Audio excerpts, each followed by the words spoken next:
ಆದ ಜಾಗಕ್ಕೆ ಅಲ್ಲಿಗೆ ಬಂದಿರತ್ರಿ ಅದು ಹೌದ್ರಿ ಅದಕ್ಕೆ ರೂಢಿ ಆಗತ್ತೆ ಅದು ನೋಡಿ ಇಲ್ಲಿ ನೋಡಿ ಇಲ್ಲಿ ಮಾಡೈತ್ರಿ ಇದೆಲ್ಲ ಬುದ್ಧಿ ಹಂಗ್ಬಿಟ್ಟೈತೆ ಇದೆಲ್ಲ ತೊಳೆದ್ರಿ ಅದು ಸೊ ಯಾವಾಗ ಸರ್ ಕ್ಯಾಲ್ಸಿಯಂ ಜಾಸ್ತಿ ಆಗುತ್ತೆ toilet white white white white white ಇವಾಗ ಇಲ್ಲಿ ಐತಲ್ರಿ ಅದ ಕಲ್ಲಂಗಡಿ ಬೀಜ ಐತಿ ಸರ್ ಕುರುಗೇರು ಮತ್ತೆ ತೋಳದ್ದು ಸಂಬಂಧ ಈಗ ನಾನು ಯಾವಾಗ ತೋಳ ಬಗ್ಗೆ ನಾನು ಮಾಹಿತಿ ಮಾಡಕ್ಕೆ ಓಡಾಡ್ತಾ ಇದ್ದೆ ನಗ್ತಾ ಇದ್ರು ನನಗೆ ನೋಡ ಅವನು ಹುಚ್ಚ ಬಂದ ನೋಡಪ್ಪ ತೋಳ ತೋಳ ತೋಳ ತೋಳ ಅಂತ ಕೇಳ್ತಾ ಇದ್ರು ಅವಾಗ ನಾನು ಈ ತರ ಹಿಂಗೆ ಕುಂತು ಕುರಿ ಹಾಲಲ್ಲಿ ಚಾ ಕುಡಿಯೋದು ಅವ್ರು ಕೂಡ ಮಾತಾಡೋದು ಫ್ರೆಂಡ್ಶಿಪ್ ಮಾಡೋದು ಆವಾಗ ನನಗೆ ಒಂದು ಗಾದೆ ಹೇಳಿದ್ರು ಅವರು. As I drive across the Koppal landscape, I marvel at its stark and naked beauty. A land my family has lived in for over 600 years. The oldest geological formation in the Indian subcontinent. This is the Deccan. Driving from the Yeri Bhumi and Masari, the rocky scrub and thorn jungles, I found myself thinking about finding solution till I reached the Tungabhadra river, the lifeline of this serious issue that threaten our rare, endangered and threatened species and find undisturbed homes. Sometimes the most complicated, which when implemented not only here but everywhere.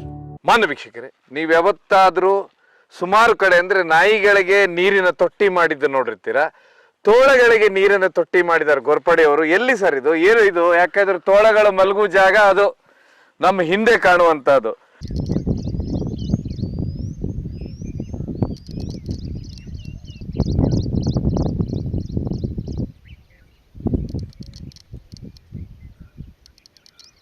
ವಿಶೇಷ ಅಂತ ಹೇಳಿದ್ರೆ ಇಲ್ಲಿ ನೋಡಿದ್ರೆ ತೋಳಗಳು toilet ಮಾಡಿದಾವೆ, ತೋಳಗಳ ಹೆಜ್ಜೆ ಎಲ್ಲ ಕಡೆ ಇದೆ.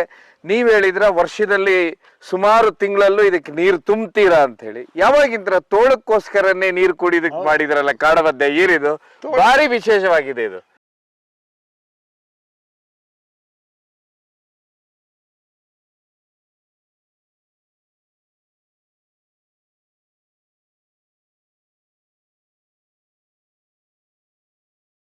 ತೋಳಕ್ಕೆ ಒಂದೇ ಇಲ್ಲ, ಕಾಡು ಪ್ರಾಣಿ ಯಾವ ಪ್ರಾಣಿ ಇರಲಿ, ಬೆಕ್ಕು ಬರುತ್ತೆ, ಮುಳ್ಳಂದಿ ಬರುತ್ತೆ, ನವಿಲು ಬರುತ್ತೆ. ಸಾಯಂಕಾಲ ಇಲ್ಲಿ ಈ ಕಡೆ ಆ ಕಡೆ ಹೋಗೋದು, ಅವ್ರು ಬಂದು ನೀರು ಕುಡಿಸ್ಕೊಂಡು ಹೋಗ್ತಾರೆ ಕುರಿಗಳಿಗೆ. ಬಟ್ ಮೇನ್ ಮಾಡಿದ್ದು ತೋಳಕ್ಕೆ.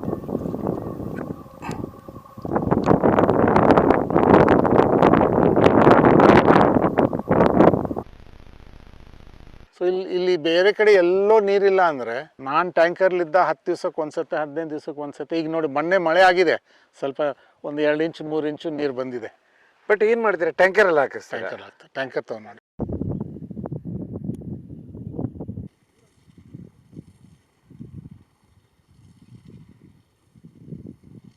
ಅಂದ್ರೆ ಈಗ ನಾನು ಹೊಲ್ದಾಗ ನನ್ನ ಮನೇಲಿದ್ದ ಟ್ಯಾಂಕರ್ ನೀರು ತುಂಬಿಸ್ಬಿಟ್ಟು ಇಲ್ಲಿ ಕಳಿಸ್ತೀನಿ ತೋಳಕ್ಕೆ ಕುಡಿಯೋದಕ್ಕೆ. ಮೇನ್ ಪರ್ಪಸ್ ಆಗಿ ಯಾವತ್ತಾದ್ರೂ ತೋಳದ ಬಾವಿಯೆಲ್ಲ ನೋಡಿದೀರಾ, ಅಥವಾ ತೋಳಕ್ಕೆ ದುಡ್ಡು ಕೊಟ್ಟು ನೀರು ಕುಡಿಸುವಂತ ವ್ಯವಸ್ಥೆ? ಯಾಕೆ ಸರ್ ತೋಳದ ಮೇಲೆ ಅಷ್ಟು ಪ್ರೀತಿ ನಿಮಗೆ? ಗೊತ್ತಿಲ್ಲ, ಅದು ಏನಾಗುತ್ತೆ. ಅದು ಚಿಕ್ಕ ವಯಸ್ಸಲ್ಲಿದ್ದ ನಾನು ನಮ್ಮ ಮನೆಯಲ್ಲಿ ಮಲಗುತ್ತಾ ಇರೋದು, ಇದು ಫುಲ್ ಮೂನಲ್ಲೇ ತೋಳ ಬಗಳ್ತಾವು ಅಂತ ಕೇಳ್ತೀವಲ್ಲ ನಾವೆಲ್ಲ ಹಳೆ ಟೈಮಲ್ಲಿ ಎಲ್ಲ ಕತೆಗಳು ಹೇಳೋದು. ತೋಳ ನಾನು ಚಿಕ್ಕ ವಯಸ್ಸು ನೋಡ್ತಾ ಬರ್ತಾ ಇದ್ದೀನಿ. ಅದ್ರದ್ದು ಒಂದು ಕ್ಯಾರೆಕ್ಟರ್ ಇದೆ, ಒಂದು ಪರ್ಸನಾಲಿಟಿ ಇದೆ ತೋಳಕ್ಕೆ. Strong, independent, pack, group, family ಎಲ್ಲ ಕ್ವಾಲಿಟೀಸ್ ಆ ತೋಳದಲ್ಲಿದೆ.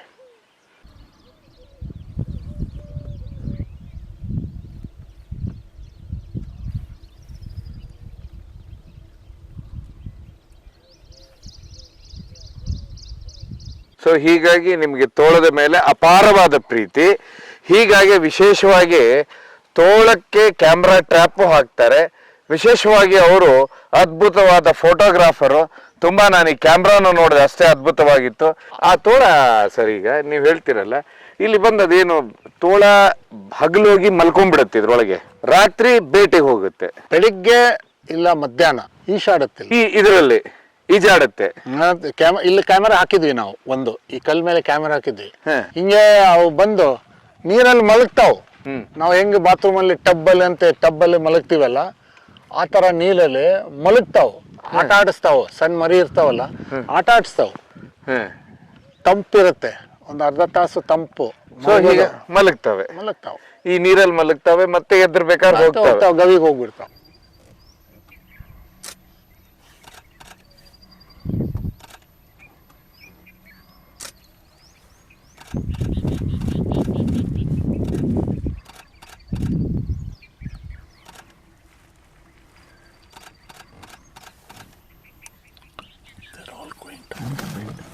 ಇದ್ರೊಳಗೆ ತಾವು. ಇದ್ರೊಳಗೆ ಏನ್ ತುಂಬಾ ಉದ್ದ ಮಾಡಿರ್ತಾವ ಸರ್ ಗವಿ? ಅಷ್ಟು ಉದ್ದ ಇಲ್ಲ. ಅಲ್ಲಿ ಮೇಲೆ ಏನೋ ಹುಲಿಮಟ್ ಕಲ್ಲಿದೆ ಅಲ್ಲ, ಹಾ, ಅಲ್ಲಿ ಹಿಂದ್ಗಡೆ ಇದೆ. ಅದು ಒಂದು ಸ್ವಲ್ಪ ಐತೆ. ಅದೇನಿಲ್ಲ ಅಂದ್ರೆ ಒಂದು 20-30 ಅಡಿ ಇರಬೇಕು ಒಳಗೆ. ಒಳಗೆ. ಬಟ್ ಇದ್ರೊಳಗೆ ಇಲ್ಲೇ ಇರ್ತಾವೆ. ಇಲ್ಲ ಇಲ್ಲ, ಅದಕ್ಕೇನಂತಾರೆ ಟ್ರಾನ್ಸಿಟ್ ಡೆನ್ಸ್. ಏನಾಗತ್ತೆ, ಅಲ್ಲಿ ಗದ್ದಲಾಗ್ಬಿಟ್ರೆ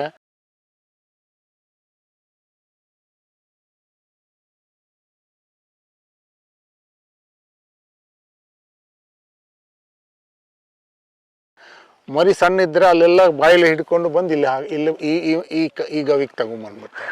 ಮರಿ ಸಣ್ಣದಿದ್ರೆ ಬಾಯಲ್ಲಿ ಬಾಯಲ್ಲಿ ಹಿಡ್ಕೊಂಡ್ ಬರ್ತಾವ.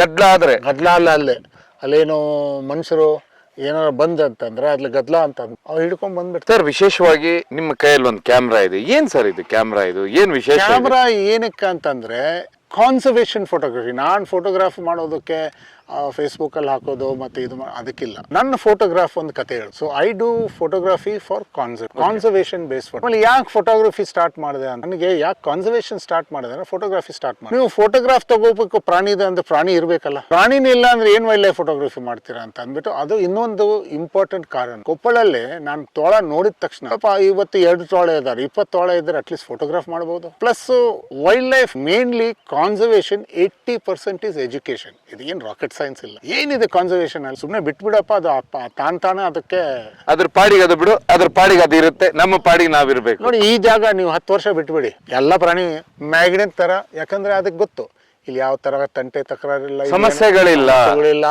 ಹೀಗಾಗಿ ಇಲ್ಲಿ ಎಲ್ಲ ಪ್ರಾಣಿಗಳು ಬರ್ತಾವೆ, ಬಂದೇ ಬರ್ತಾವೆ. ನೀರೈತೆ ಇಲ್ಲಿ, ಮತ್ತೆ ಬೇರೆ ಬೇರೆ ಸಣ್ಣ ಪ್ರಾಣಿಗಳು ಇದ್ರೆ ತಿನ್ನಾಕೆ, ಮತ್ತೆ ಅದಕ್ಕೆ ಇದು ಇರುತ್ತೆ, ಮೊಳ ಗಿಲ ಮತ್ತೆ ಬುರ್ಲಿ, ನಾವು ಮತ್ತೆ ಗೌಜಕ್ಕಿ ಅಂತೀವಿ, ಅವೆಲ್ಲ ತಿನ್ನಕ್ಕೆ ಬರ್ತಾವೆ. ಅವು ತಿನ್ನಕ್ಕೆ ಬಂದ್ರೆ ಇದಕ್ಕಲ್ಲೇ ಮತ್ತೆ ಮನೇನೂ ಇದೆ, ನೀರು ಇದೆ, ಪ್ಲಸ್ ಊಟ ಸಿಗುತ್ತೆ. ಮತ್ತೊಂದು ಬಾರಿ ನಾವು ಇವತ್ತು ಗಜೇಂದ್ರಗಡ ಭಾಗದಲ್ಲಿದ್ದೇವೆ. ಅಂದ್ರೆ ಈಗ ನಾವು ಈ ಕುಷ್ಟಗಿ ಮತ್ತೆ ಯಲಬುರ್ಗಾ ಹೋಗುವಂತ ರಸ್ತೆ ಮಧ್ಯ ಹಿಂದೆ ಒಂದು ನೀವು ವಿಶೇಷವಾದ ಜಾಗ ನೋಡ್ತೀರಾ, ಕಲ್ಲು ಬಂಡೆಗಳು. ನಿಮ್ಗೆ ಅನ್ಸುತ್ತೆ, ಅವಾಗ್ಲೇ ಗೊತ್ತಾಗ್ಬಿಡುತ್ತೆ ಇದು ಹಂಪೆ, ಆನೆಗುಂದಿ, ಕೊಪ್ಪಳ ಈ ಭಾಗದ ಇದು ಅಂತ ಹೇಳಿ. ಇದರಲ್ಲಿ ವಿಶೇಷವಾಗಿ ನನ್ನ ಹಿಂದೆ ಒಂದು ಕೆರೆ ಇದೆ. ಈ ಕೆರೆಯ ವಿಶೇಷ ಏನಂತ ಹೇಳಿದ್ರೆ, ಇದು ತೋಳಗಳು ನೀರು ಕುಡಿಯುವುದಕ್ಕೆ ಕೆರೆಯನ್ನ ನಿರ್ಮಿಸಿದ್ದಾರೆ. ಜಗತ್ತಿನಲ್ಲಿ ಎಲ್ಲಾದ್ರೂ ಕೇಳಿದ್ದೀರಾ ತೋಳಗಳಿಗೆ ಒಂದು ಕೆರೆ ಇದೆ ಅಂತ ಹೇಳಿ? ಅದನ್ನ ನಿರ್ಮಿಸಿದವರು ಇಂದ್ರಜಿತ್ ಘೋರ್ಪಡೆ ಅವರು ನನ್ನ ಪಕ್ಕದಲ್ಲಿದ್ದಾರೆ. ಅದಕ್ಕಿಂತ ಹೆಚ್ಚಾಗಿ ನನ್ನ ಹಿಂದೆ ಅಲ್ಲಿ ನೋಡ್ತಾ ಇದ್ದ ಕೂಡಲೇ ಒಂದು ಕಲ್ಲಿನ ಗುಡ್ಡ ಹಾಗೂ ಗುಹೆ ತರ ನಿಮ್ಗೆ ಕಾಣಿಸುತ್ತೆ. ಅಲ್ಲಿ ತೋಳಗಳಿವೆ, ಈಗ ಪ್ರೆಸೆಂಟ್ ಈಗಿದಾವೆ. ಅದಕ್ಕಿಂತ ಮುಂದೆ ಹೋದ್ರೆ ಅಲ್ಲೊಂದು ಹುಲಿ ಕಲ್ಲಂತಿದೆ. ಅದರಂದ್ರೆ ಈ ಭಾಗದಲ್ಲಿ ಹುಲಿಗಳಿರ್ತಿದ್ದು, ಆ ಹುಲಿ ಕಲ್ಲು ಹತ್ರ ಈಗ ತೋಳಗಳು ಇದಾವೆ. ನಿಮ್ಗೆಲ್ಲಾನು ಮುಂದೆ ನಾವು ತೋರಿಸ್ಕೊಂಡು ಹೋಗ್ತೇವೆ. ವಿಶೇಷವಾಗಿ ಇಲ್ಲಿ ಬೇಕು ಅಂತ ಹೇಳಿದ್ರೆ, ಇಂದ್ರಜಿತ್ ಘೋರ್ಪಡೆ ಅವರು ಯಾರು ಅಂತ ಹೇಳಿದ್ರೆ, ನೀವು ರಾಜ್ಯದಲ್ಲಿ ಒಂದು ದೊಡ್ಡ ಮಟ್ಟದ ಹೆಸರನ್ನ ಕೇಳಿರ್ತೀರ. ಅದು ವಿಶೇಷವಾದ ಛಾಯಾಗ್ರಾಹಕರು. ಅದಕ್ಕಿಂತ ಹೆಚ್ಚಾಗಿ ಅದ್ಭುತವಾಗಿ ಪರಿಸರದ ಮೇಲೆ, ವೈಲ್ಡ್ ಲೈಫ್ ಮೇಲೆ ಪುಸ್ತಕವನ್ನು ಬರೆದವರು. ಅದೆಲ್ಲದಕ್ಕಿಂತ ಹೆಚ್ಚಾಗಿ 1972 ಏನು ನಮ್ಮಲ್ಲಿ ಅರಣ್ಯ ಸಂರಕ್ಷಣೆ ಕಾಯ್ದೆ ಬರುತ್ತೆ ದೇಶದಲ್ಲಿ, ಹುಲಿ ಏನಿದೆ ಅಂತ ಹೇಳಿದ್ರೆ ಹುಲಿಯ ಒಂದು ಗಣತಿ ಶುರುವಾಗುತ್ತೆ. ಅಲ್ಲಿ ಇದ್ದಂಥವ್ರು 3 ಜನ, ಅದರಲ್ಲಿ ಇದ್ದಂಥವ್ರು ನಿಮ್ಗೆಲ್ಲರೂ ಗೊತ್ತಿರುತ್ತೆ, ಅವರು ಕರ್ನಾಟಕ ರಾಜ್ಯದ ಮಂತ್ರಿಗಳು ಆಗಿದ್ರು. MI ಘೋರ್ಪಡೆಯವರು. ಘೋರ್ಪಡೆಯವರು ಬ್ರದರ್ ನನ್ನೊಟ್ಟಿಗಿದ್ದಾರೆ, ಇಂದ್ರಜಿತ್ ಘೋರ್ಪಡೆಯವರು. ಯಾಕೆಂತ ಹೇಳಿದ್ರೆ, ನಾವೇನು ಈ ಕೊಪ್ಪಳ ಮತ್ತೆ ಸಾಂಡೂರ್ ಇರ್ಬೋದು, ಗಜೇಂದ್ರಗಡ ಭಾಗಕ್ಕೆ ಬಂದ್ರೆ ಇವರು ಇಲ್ಲಿಯ ರಾಜಮನೆತನದವರು. ಮುಂದೆ ಅವ್ರು ಹೇಳ್ತಾರೆ ಅದನ್ನು ತುಂಬಾ ಚೆನ್ನಾಗಿ. ಇದರಲ್ಲಿ ವಿಶೇಷವಾಗಿ ಕಳೆದ 20 ವರ್ಷದಿಂದ ಇಲ್ಲಿ ಪ್ರಾಣಿ ಸಂಕುಲವನ್ನ ರಕ್ಷಿಸಲಿಕ್ಕೆ ವಿಶೇಷವಾಗಿ ತೋಳವನ್ನ ಉಳಿಸ್ಬೇಕಂತ ಹೇಳಿ ದೊಡ್ಡ ಮಟ್ಟದ ಹೋರಾಟವನ್ನೂ ಮಾಡ್ತಾ ಇದ್ದಾರೆ. ಹಿಂದೆ ಅವರ ಅರಣ್ಯ ಇಲಾಖೆಯ ಏನು ವೈಲ್ಡ್ ಲೈಫ್ ವಾರ್ಡನ್ ಇರ್ತಾರೆ, ನೀವು ಹಿಂದಿನ ಒಂದು ಸಂಚಿಕೆಯಲ್ಲಿ ಕೇಳಿರ್ತೀರ. ಬಳ್ಳಾರಿಯಲ್ಲಿ ಸಮತ್ ಕೊಟ್ಟೂರ್ ಅಂತ ಹೆಸರು ಕೇಳಿರ್ತೀರ. ಅದೇ ರೀತಿ ಕೊಪ್ಪಳಕ್ಕೆ ಇವರಾಗಿರ್ತಾರೆ. ಹೀಗಾಗಿ ಈ ಭಾಗದಲ್ಲಿ ಏನು ಪ್ರಾಣಿ ಪಕ್ಷಿಗಳು ವಿಶೇಷವಾದ ಪ್ರಭೇದಗಳೇನಿದಾವೆ, ಪ್ರಾಣಿ ಸಂಕುಲ ಇದೆ. ಅದರಲ್ಲಿ ಸುಮಾರು ಮುಳ್ಳಂದಿ ಬಂತು, ತೋಳ ಬಂತು, ಕತ್ತೆ ಕಿರುಬು ಅಂತ ಹೇಳಿ ಕೇಳಿರ್ತೀರಾ. ಈ ರೀತಿ ಸುಮಾರು, ಅಂದ್ರೆ ಕರಡಿನೂ ಬರ್ತವೆ, ಮುಂದೆ ಚಿರತೆಗಳೂ ಇದ್ರೆ ಈ ಭಾಗದಲ್ಲಿ.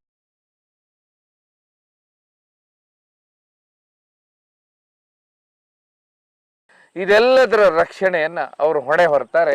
ಹೀಗಾಗಿ ಈಗ ಕಳೆದ 20 ವರ್ಷದಿಂದ ಅವರು ಇದೇ ಕೆಲಸವನ್ನ ಮಾಡ್ತಾ ಇದ್ದಾರೆ ತುಂಬಾ ಅದ್ಭುತವಾಗಿ. ಅದೆಲ್ಲಕ್ಕಿಂತ ಹೆಚ್ಚಾಗಿ ಅವ್ರ ಕೈಯಲ್ಲಿ ನೀವೊಂದು ಇಲ್ಲಿ ಒಂದು ದೊಡ್ಡದೊಂದು ಕ್ಯಾಮ್ರಾ ಇದೆ. ಇದು ಕ್ಯಾಮ್ರಾ ನೋಡಿದ ಕೂಡಲೇ ಗೊತ್ತಾಗುತ್ತೆ ವೈಲ್ಡ್ ಲೈಫ್ ಫೋಟೋಗ್ರಾಫರ್ ಅಂತೇಳಿ. ಹೀಗಾಗಿ ಅವರ ಫೋಟೋಗ್ರಾಫಿ ಬಗ್ಗೆ, ಅವರ ಏನೀಗ ತೋಳಕ್ಕೆ ಯಾಕೆ ಕೆರೆಯನ್ನ ಕಟ್ಟಿಸಿದ್ದಾರೆ, ಯಾಕೆಂದ್ರೆ ತೋಳ ಮತ್ತೆ ಕುರಿಗಾರರ ಸಂಬಂಧ ಹೇಗಿದೆ ಅಂತ ನಿಮ್ಗೆ ಚೆನ್ನಾಗಿ ಗೊತ್ತು, ಯಾವ ರೀತಿ ಸಂಬಂಧ ಇರುತ್ತಂತೂ ಗೊತ್ತು. ಇದೆಲ್ಲದಕ್ಕಿಂತ ಹೆಚ್ಚಾಗಿ ಈ ಭಾಗದಲ್ಲಿ ವಿಶೇಷವಾದ ಯಾವ ಪ್ರಾಣಿಗಳಿದಾವಂಥೇಳಿ ಅವ್ರ ಹತ್ರನೇ ಕೇಳ್ತಾ ಹೋಗ. ಅದೆಲ್ಲದಕ್ಕಿಂತ ಹೆಚ್ಚಾಗಿ ನಾವೇನು ಹಿಂದೆ ನೋಡ್ತಾ ಇದ್ದೀರಾ ಅಲ್ಲಿ ಹೋಗುವ ತೋಳದ ಬಹಿರ್ದಶೆಯಲ್ಲಿ ಯಾಕೆ ಕ್ಯಾಲ್ಸಿಯಂ ಇರುತ್ತೆ ಅತಿ ಹೆಚ್ಚು ಅನ್ನುವಂಥದ್ದು ಒಂದು ಪ್ರಶ್ನೆ ಇದ್ರೆ, ಇನ್ನೊಂದು ಕಡೆ ಸಸ್ಯಾಹಾರವನ್ನು ಅಂದ್ರೆ ಕಲ್ಲಂಗಡಿ ಅಂತ ವಸ್ತುಗಳನ್ನು ತೋಳ ಯಾಕೆ ತಿನ್ನುತ್ತೆ ಅನ್ನುವಂಥದ್ದು ಸುಮಾರು ಇಂಟ್ರೆಸ್ಟಿಂಗ್ ಆದ ಪ್ರಶ್ನೆಗಳು ಈ ಸಂಚಿಕೆಯಲ್ಲಿ ಬರುತ್ತೆ ನಿಮಗೆ. ತೋಳದ ರಕ್ಷಣೆ ಬಗ್ಗೆನೂ ದೊಡ್ಡ ಮಾತು ಈಗ ನಡೀತಾ ಇದೆ. ನನಗೆ ನನ್ನ ಚಿಕ್ಕ ವಯಸ್ಸಲ್ಲಿದ್ದ ತೋಳದ ಮೇಲೆ ಸ್ವಲ್ಪ ಭಾಳ ಇದು ಇತ್ತು ಇಂಟ್ರೆಸ್ಟ್. ಬಟ್ ಯಾರಿಗೂ ತೋಳ ಬಗ್ಗೆ ನಮ್ಮ ದೇಶದಲ್ಲಿ ತೋಳ ಇದೆ ಅಂತ ಅಂದ್ಬಿಟ್ರು ಜಾಸ್ತಿ ಜನಕ್ಕೆ ಗೊತ್ತಿಲ್ಲ. ಕೊಪ್ಪಳು ಅಲ್ಲಿ ತೋಳ ಅದಾವ ಅಂತ ಅಂದ್ಬಿಟ್ಟು ನನಗೆ ಒಂದು 8 ವರ್ಷ ಹಿಂದೆ ನಾನು ತೋಳನ ಕಾಪಾಡೋದಕ್ಕೆ ನಾನು ಒಂದು ಡೆಕ್ಕನ್ ಕನ್ಸರ್ವೇಷನ್ ಫೌಂಡೇಶನ್ ಅಂತ ಒಂದು ಫೌಂಡೇಶನ್ ಮಾಡಿ ಇಲ್ಲಿ ತೋಳ ಇದಾವ ಅಂತ ಅಂದ್ಬಿಟ್ಟು ನಾನೇ ಒಂದು 3 ವರ್ಷ ಎಲ್ಲ ಹಳ್ಳಿ ಅಡ್ಡಾಡಿ ತೋಳ ಇದಾವ ಅಂತ ಅಂದ್ಬಿಟ್ಟು ಕನ್ಫರ್ಮ್ ಮಾಡಿಬಿಟ್ಟು ಈ ತೋಳನ ಮುಂದಕ್ಕೆ ಹೆಂಗೆ ಕಾಪಾಡಬೇಕು ನಾವು ಅಂತ ನಾವು ಅದ್ರದ್ದು ಮಾಹಿತಿ ತಗೋಬೇಕು. ಈಗ ಏನಾದ್ರು ರಕ್ಷಣೆ ಮಾಡ್ಬೇಕಂತಂದರೆ ಅದ್ರದ್ದು ಮಾಹಿತಿ ತೊಗೋಬೇಕು. ಇಲ್ಲಾಂದ್ರೆ ಹೆಂಗೆ ನೀವು ಪ್ರೊಟೆಕ್ಟ್ ಮಾಡ್ತೀರಾ, ಅದ್ರದ್ದು ಏನು ಕನ್ಸರ್ನ್ಸ್ ಇಶ್ಯೂಸ್, ಅದೇನು ಸಮಸ್ಯೆಗಳಿದೆ, ಏನೇನು ತೊಂದರೆ ಇದೆ, ಅವೆಲ್ಲ ಈಗ ನಾವು ಒಂದು ಸ್ಟಡಿ ಮಾಡಿಕೊಂಡು ಈಗ ನಾವು ತೋಳಕ್ಕೆ ಎಲ್ಲೆಲ್ಲೂ ತೋಳಕ್ಕೆ ಇಂಪಾರ್ಟೆಂಟು ಜಾಗಗಳೇ ಮೇನ್ ಜಾಗ ಇರೋದು ಎಲ್ಲೇ ಅವರು ಮರಿ ಹಾಕ್ತವೆ, ಅದೇ ಮೇನ್ ಜಾಗ ಬ್ರೀಡಿಂಗ್ ಏರಿಯಾಸ್ ಅಂತಾರೆ. ಅದಕ್ಕೆ ನಾನು 3 ವರ್ಷ ಹಿಂದೆ ಬಂಕಾಪುರ್ ಅಂತ first wolf sanctuary, Melkote of course ಇತ್ತು ಬಟ್ ಈಗ ಮೇಲ್ಕೋಟೆ ಇಲ್ಲ. ಮೇಲ್ಕೋಟೆ ಆದಮೇಲೆ ಫಸ್ಟು ವುಲ್ಫ್ ಸ್ಯಾಂಕ್ಚುರಿ ಕರ್ನಾಟಕದಲ್ಲಿ ನಾವು ಮಾಡಿದ್ದು ಬಂಕಾಪುರಲ್ಲಿ. ಎಷ್ಟು ಕಿಲೋಮೀಟರ್ ಆಗುತ್ತೆ ಸರ್ ಅದು ಇಲ್ಲಿಂದ? ಇಲ್ಲಿಂದ ಏನಿಲ್ಲ, ಒಂದು 40 ಕಿಲೋಮೀಟ್ರ್ ಆಗ್ಬೋದು ಅಷ್ಟೇ. ಅದು ನಮ್ಮ ಶೋಲಾಪುರ ಹೈವೇಲಿದ್ದ ಆ ಕಡೆ ಗಂಗಾವತಿ ಬರುತ್ತೆ. ಇದು ಯಲಬುರ್ಗ, ಅದು ಗಂಗಾವತಿ. ಅದು ತುಂಬ ಅಂದರೆ ನಾನು ಅಲ್ಲಿ ಒಂದು ಫಸ್ಟ್ ಟೈಮ್ ಹೋಗಿದ್ದಕ್ಕೆ ನನಗೆ ಆಶ್ಚರ್ಯ ಆಯಿತು ಅಂತ ಬರೀ ತೋಳ ಇಲ್ಲ, ನಾವು ಹೋಗಿದ್ದ ತೋಳಕ್ಕೆ ಒಂದೇ ಗವಿಯಲ್ಲಿ, ಬಿಲೀವ್ ಇಟ್ ಆರ್ ನಾಟ್, ಒಂದೇ ಗವಿಯಲ್ಲಿ ಕರಡಿ, ತೋಳ, ನರಿ, ಬೆಕ್ಕು ಎಲ್ಲ ಅಲ್ಲೇ ವಾಸಿ. ಒಂದೇ ಗವಿ ಒಳಗೆ ಎಲ್ಲರೂ ಹೇಳಿ ದೊಡ್ಡ ಗವಿ ಏನಿಲ್ಲ ಅಂದ್ರೆ ಒಂದು 5-6 ಎಂಟ್ರೆನ್ಸು ಎಕ್ಸಿಟ್ಟು. ನನ್ನ ಹತ್ರ ಕ್ಯಾಮರಾ ಟ್ರ್ಯಾಪಲ್ಲಿ ತೋಳ ಹೊರಗಡೆ ಬರ್ತಾ ಇದೆ, ಕತ್ಗುರುಗ ಒಳಗಡೆ ಹೋಗ್ತಾ ಇದೆ. ಸಾಯಂಕಾಲ ಮತ್ತೆ ತೋಳ ಹೊರಗಡೆ ಹೋಗುತ್ತೆ, ಬೆಕ್ಕು ಹೊರಗಡೆ ಬರುತ್ತೆ. ಆ ಥರ ಜಾಗನ ಇಷ್ಟೊಂದು ಅದಕ್ಕೆ ಇಂಪಾರ್ಟೆನ್ಸ್ ಅಂದರೆ, ಆ ಜಾಗ ಇಲ್ಲ ಅಂತಂದರೆ ಅವು ಬದುಕೋಕ್ಕಾಗೋದಿಲ್ಲ. ಅದಕ್ಕೆ ನಾವು ಪ್ರಯತ್ನ ಮಾಡಿ ಸ್ಟೇಟ್ ಗೌರ್ಮೆಂಟಲ್ಲಿ, state wild life board, chief PCCF ಎಲ್ಲರನ್ನ ಮಾತಾಡಿಬಿಟ್ಟು I got it. I was successful. First wolf sanctuary. ಈಗ ವರ್ಷಕ್ಕೆ ಮರಿ ಹಾಕ್ತಾಯಿದ್ದೇವೆ. ಈ ವರ್ಷ 8 ಮರಿ ಅಂತೆ. ನಾನು ಯಾವಾಗ ಮಾಡಿದೆ ಆವಾಗ 6 ಮರಿ 7 ಮರಿ ಹಾಗೆ ಮರಿ ಹಾಕ್ತಾಯಿದ್ರು. ಸೊ ಅದನ್ನು ಕಾಪಾಡೋದಕ್ಕೆ ಇಂಪಾರ್ಟೆಂಟ್. ಆ ತಾಯಿನ ಮರಿನ ದೊಡ್ಡ ಆಗೋ ತನಕ ಒಂದು 6 ತಿಂಗಳು ಅದಕ್ಕೆ ರಕ್ಷಣೆ ಮಾಡಿಬಿಟ್ಟು ಅದು ಚೆನ್ನಾಗಿ ನೋಡಿಕೊಂಡ್ರೆ ಸಾಕು. ಬಟ್ ಅದ್ರ ಮೇಲೆ ದಾಳಿ ಮಾಡುವಂಥದ್ದು ಯಾವ ಪ್ರಾಣಿ ಸರ್? ಮನುಷ್ಯರೇ. ಈಗ ಆಗೇನಾಗುತ್ತೆ, ಆ ಸ್ಯಾಂಕ್ಚುರಿ ಆಗೋದು ಮೊದಲು ಮೇಸಕ್ಕೆ, ಯಾಕಂದರೆ ಅದು ಕುರಿ ಮೇಸಕ್ಕೆ ಜಾಗ ಅದು. ಆಮೇಲೆ ಅದಕ್ಕೆ ಈಗ ನಾನು ಸ್ಟಡಿ ಮಾಡಿದ ಪ್ರಕಾರ 90% ನಮ್ಮ ತೋಳದ್ದು ಡಯಟು 90% ಕುರಿ. ಯಾಕಂದರೆ ಬೇರೆ ಯಾವ ಪ್ರಾಣಿ ಇಲ್ಲ ಅಲ್ಲಿ. ಏನೈತೆ ಅಲ್ಲಿ ಎಲ್ಲ ಬೇಟೆ ಮಾಡಿಕೊಂಡು ಎಲ್ಲ ಪೋಚಿಂಗ್ ಮಾಡಿಕೊಂಡು, ಮಲ ಇರಲಿ, ಚಿಗರಿ ಇರಲಿ, ಬುಡಿ ಚಿಗರಿ ಇರಲಿ, ಬ್ಲ್ಯಾಕ್ ಬಕ್ ಇರಲಿ, ಏನೇನಿಲ್ಲ ಅಲ್ಲಿ. ಏನು ತಿನ್ನ ಅಲ್ಲಿ ಅಂದರೆ ಈ ರೀತಿ ಜಾಗದಲ್ಲಿ ಸಿಮಿಲರ್ ಇದೇ ಜಾಗದಲ್ಲಿ. This is called rocky thorn scrub jungles. ಅದು ಭಾಳ ಇಂಟ್ರೆಸ್ಟಿಂಗ್. ಕುರುಗೇರು ಮತ್ತು ತೋಳದ್ದು ಸಂಬಂಧ. ಈಗ ನಾನು ಯಾವಾಗ ತೋಳ ಬಗ್ಗೆ ನಾನು ಮಾಹಿತಿ ಮಾಡೋಕ್ಕೂ ಓಡಾಡ್ತಾ ಇದ್ದೆ, ನಗ್ತಾ ಇದ್ರು ನನಗೆ. ಅವನು ಹುಚ್ಚ ಬಂದ ನೋಡಪ್ಪ, ತೋಳ ಅಂತ ಕೇಳ್ತಾ ಇದ್ರು. ಅವಾಗ ನಾನು ಈ ಥರ ಹಿಂಗೆ ಕುಂತು ಕುರಿ ಹಾಲಲ್ಲಿ ಚಾ ಕುಡಿಯೋದು, ಅವ್ರು ಕೂಡ ಮಾತಾಡೋದು, ಫ್ರೆಂಡ್ಶಿಪ್ ಮಾಡೋದು. ಆವಾಗ ನನಗೆ ಒಂದು ಗಾದೆ ಹೇಳಿದ್ರು ಅವರು,